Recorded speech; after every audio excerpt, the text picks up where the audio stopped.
Section 12, this fence is IL legal. Brenda, that ain't even my fence. You mapped the WROG property line. What is this?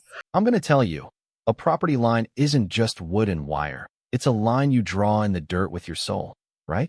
And the moment somebody decides they can erase it, well, that's when you find out exactly what you're made of. And believe me, they found out what I was made of real quick. I marked my line in the dirt. They crossed it once, big mistake. Cross it again, and they wouldn't just answer to me. They'd answer for every inch of land they disrespected. I've lived on this ranch my whole life. 75 acres of scrub oak, granite dust, and deep family history, tracing back 3 generations. This isn't just acreage. It's the place where my mother taught me to ride, where my father buried his sweat in the dry earth, and where I plan to be buried one day. My grandfather always said this soil holds memory, remembering every boot that ever touched it, every struggle through drought, every fence post hammered straight, and every single promise made under the endless Texas sky. That kind of history puts a heavy, immovable shield on the property line. You don't just push a man off soil like that, not without waking up something deep in the DNA, something ancestral, hard, and unforgiving that remembers every slight and every attempt at theft. The sun had barely rolled over the ridge when I walked out to the main gate and found it. A single envelope wedged between 2 old cedar slats, thin and almost weightless, no stamp, no handwriting, just a printed message inside. The Vance parcel must be annexed for Pinnacle Heights Phase 3. Yield to the covenant. Then 2 more words at the bottom. Step aside. That was it, a total dismissal, a bureaucratic execution order, as if my home were a coat tossed over a chair or a car blocking their million-dollar view. I stood there a long while, turning that note between my fingers, feeling the sheer arrogance of those words. They didn't even bother to threaten, they commanded. It wasn't a threat. It was the chilling, metallic sound a rattlesnake makes just before you ever see its head, quiet, smooth, like a knife sliding out of its sheath. I knew somebody wanted this land badly enough to start with a lie, and that meant somebody was about to learn just how hard a man fights when the ground under his feet is the only thing keeping him standing in the world. 2 days later, while I was fixing a broken fence panel on the north line, an honest job, with honest tools, I heard a low, mechanical hum. Precise, sterile. 3 men stood on the other side of my property line, neatly dressed in clothes too expensive for dirt, clipboards, laser rangefinders, and a drone case. The kind of specialized tools that scream city money and zero respect for rural life. They were setting up a commercial-grade survey tripod and a high-zoom mapping drone that looked like it belonged on a missile test range, not a cattle ranch. Then one bent down to place an orange survey flag dead center on my gravel drive, mine. I set the wire cutters down slow, watching them. Morning. I called out, flat and firm, and not a single one turned, which told me everything. They believed they had authority to ignore me entirely, acting like I was just background noise. Finally, the tallest one spoke without looking up, his voice clipped and rehearsed. Boundary verification for Pinnacle Heights, Phase 3. Future alignment. Standard procedure. Future alignment. The kind of bureaucratic nonsense only a desk jockey could invent. I leaned both arms on the fence and stared at him. This land ain't Pinnacle Heights, I said, and it sure as hell ain't for sale. The tall man gave a polite, practiced smile, the kind that promised lawyers and compromise, but only on their terms. Anything visible from here is subject to assessment, he countered. That word, assessment, tasted like concrete and forced compliance. Right before they drove off in their new, unmarked white SUV, I heard one of them mutter, just loud enough to be heard over the idling engine. If Vance doesn't move, Phase 3 dies. Men who aren't scared of being heard are very sure someone else is backing them, and I knew that backing was cold, ruthless money that had already signed contracts. The third morning, trouble didn't bother hiding. It pulled up my drive in a shiny black truck, tires too polished for any honest road, and out stepped Marcus Thorne, VP of Ethereum Holdings, khaki slacks, crisp shirt, hair gelled back. Mr. Vance, he said, I represent Ethereum. We're working with the HOA on the new expansion. Thought I'd come by and talk opportunity. He slid a glossy folder across my table showing curved roads, walking trails, and a decorative pond, all designed right where my north pasture, my hay field stood.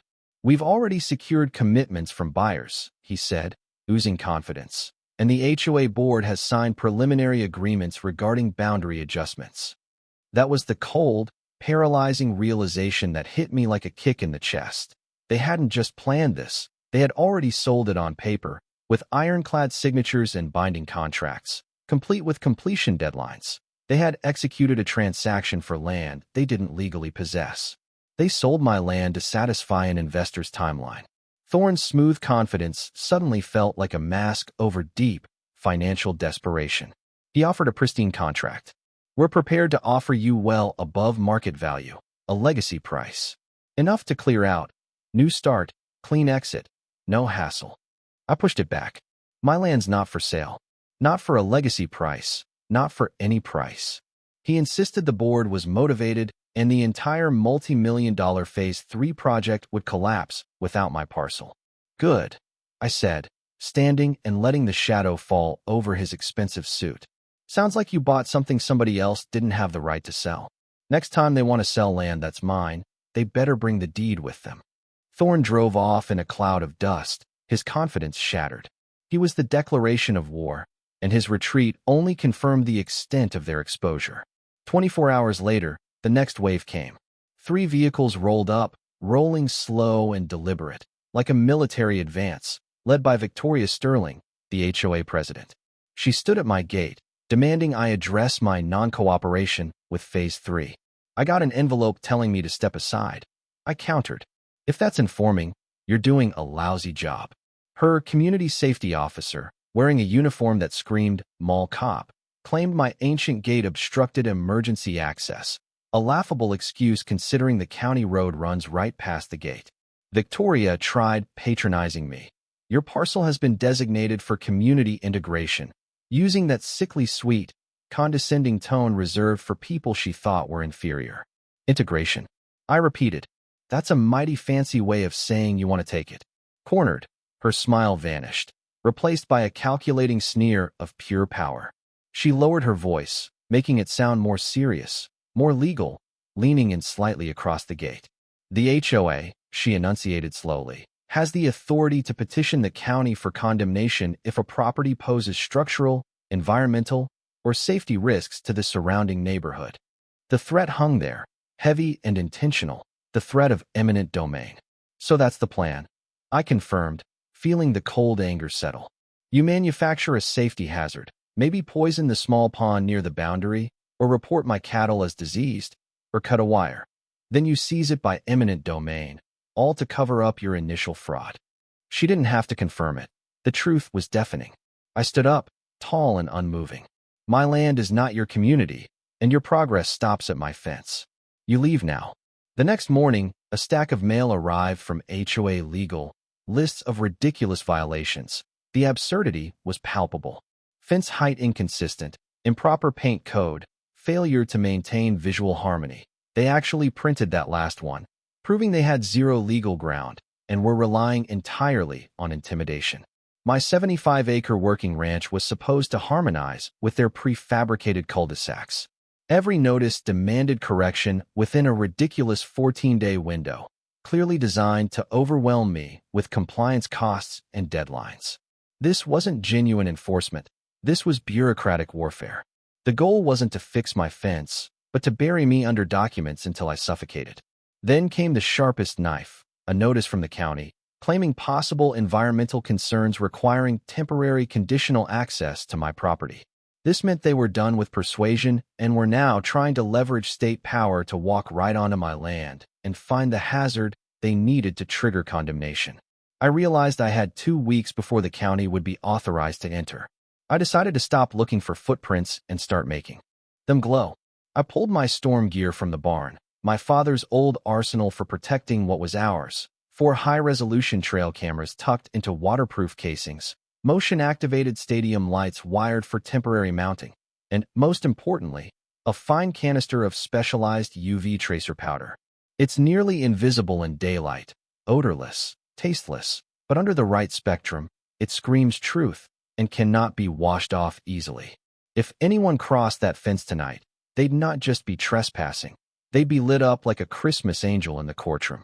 I wired a small, unobtrusive UV flood strip under the main cattle gate, the spot they'd likely use to slide through quietly. I sprinkled the powder strategically along the fence line, ensuring any contact would leave a perfect, glowing impression from their boots to their gloved hands. I wasn't just defending my land. I was building a legally sound, undeniable case against people who thought their money made them invisible. At 1:17 a.m., the trail cam receiver chirped softly, movement. Two hooded figures slipped under the fence. One knelt and was planting a metal stake, stamped Pinnacle Heights Phase 3 boundary. They were brazen, confident they were in the dark. But the moment the second man, cautious and low, climbed under the gate, the UV strip-eyed wire burst into violet flame. The motion-activated stadium floodlights followed, freezing him in place. His footprints glowed like blue fire, perfect, clear, inarguable. It wasn't just shoes, it was hands, knees, a streak across his jacket where he'd brushed against the powder. He was glowing like a guilty angel run through a paint factory, and the camera, positioned discreetly in a hollowed-out tree stump, caught every frame of their panic and retreat. The two trespassers fled into the brush, their glowing tracks trailing after them like undeniable breadcrumbs. When morning came, I pulled the stake and found a laminated map clipped to it, the final Phase 3 blueprint, covering my entire property, stamped County Review completed, pending final approval. That's when it hit me. This was a cover-up of monumental scale. They'd oversold the land and were frantically scrambling to match the paperwork to the lie before the investors found out.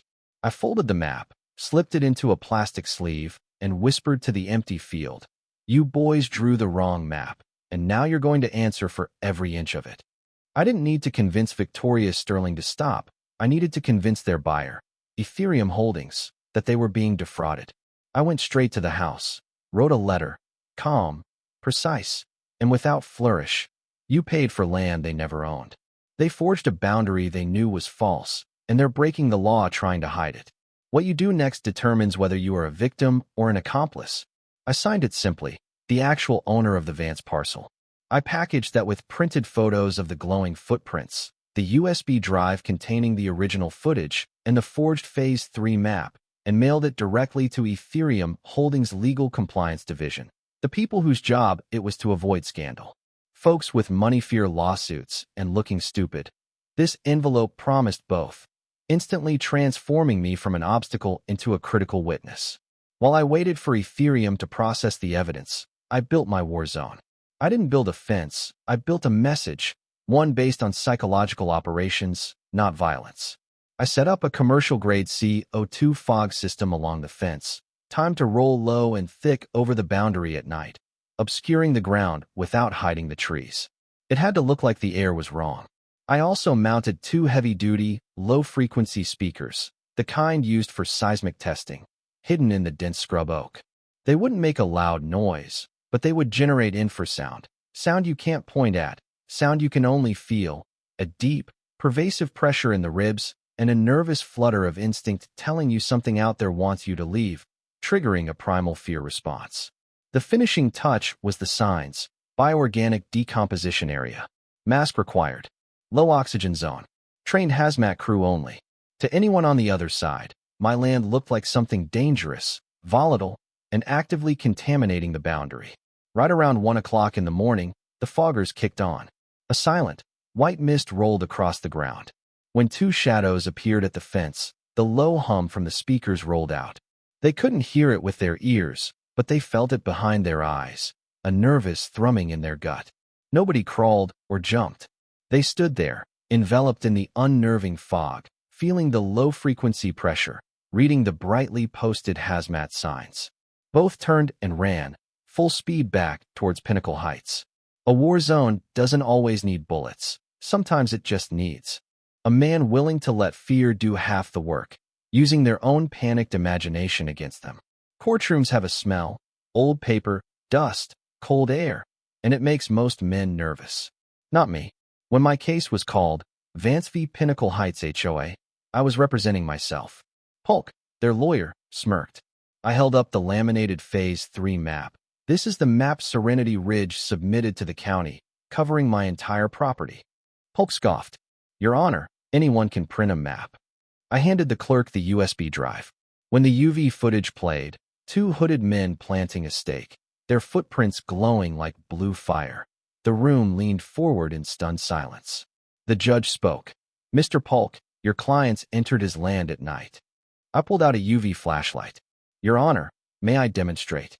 When the bailiff, hesitant but obedient, dimmed the overhead fluorescence, the courtroom fell into a semi-darkness heavy with anticipation.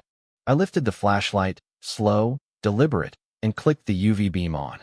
Every eye followed the faint purple light as it tracked toward Victoria Sterling's crisp beige slacks. And there it was, a low, soft bluish-white haze glowing along the hem of her left pant leg. The unmistakable streak of tracer powder. "I don't know if Mrs. Sterling personally walked onto my land that night," I stated, calm and measured. "But I do know this. Someone under her authority did, and they left tracks that led directly back to the HOA leadership." The judge leaned back. "This is no longer a boundary dispute. This is trespass, falsified filings, and unauthorized development planning on land the HOA does not and has never owned." Then came the knock, and in walked Ethan Calder, representing Ethereum Holdings. He announced, "My client received anonymous evidence this week. We are here to confirm our intention to withdraw entirely from all contracts related to Pinnacle Heights. Additionally, we reserve the right to pursue financial damages." The gavel came down. Effective immediately, Pinnacle Heights HOA is barred from entering or claiming oversight on the Vance parcel. All filings related to Phase 3 are nullified. Any further interference will be met with civil and criminal consequences. Calder caught me outside. "You were smart to send us that." I nodded. "I know." The week after the hearing passed like a long exhale. The kind of quiet that used to feel ordinary now felt like a gift. I got a certified letter from the county, boundary affirmed. HOA jurisdiction void. Victoria Sterling hadn't shown her face since the hearing. On Sunday, I rode the full length of the western fence, just remembering. Funny thing about land, it remembers.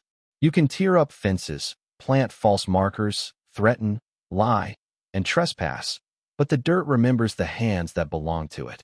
They tried to take my land because they believed land is just something you buy, but a man like me, we don't own land, we belong to it. War was over, and the line was held always. Now, I want to know what you think. Did I go too far with the UV powder, the cameras, and the biohazard signs? Or was that the only way to beat a dishonest HOA and a massive corporation who thought they could just step aside me? Should I have taken the money? Or was fighting dirty the only real way to win back my peace? Drop your comments below and tell me if you would have fought as dirty as I did, or if you'd have just let them pave over your family history.